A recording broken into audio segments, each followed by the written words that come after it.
ఎప్పటికైనా సొంతం. రాదురా ఏ విజయం నీ కోసం నా కోసం, ఎటుపోదురా నువ్వు చేసిన కష్టం ఎప్పటికైనా సొంతం.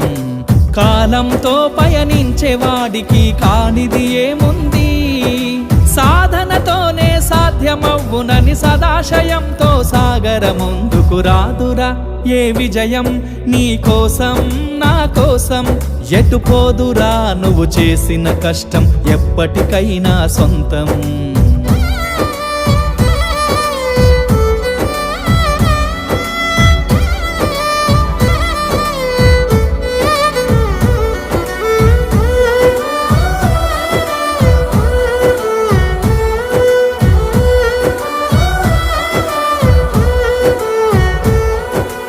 ఆకాశంలో అలలాగా పోయే ఆ పక్షులనే చూడు, అనుకున్న గమ్యం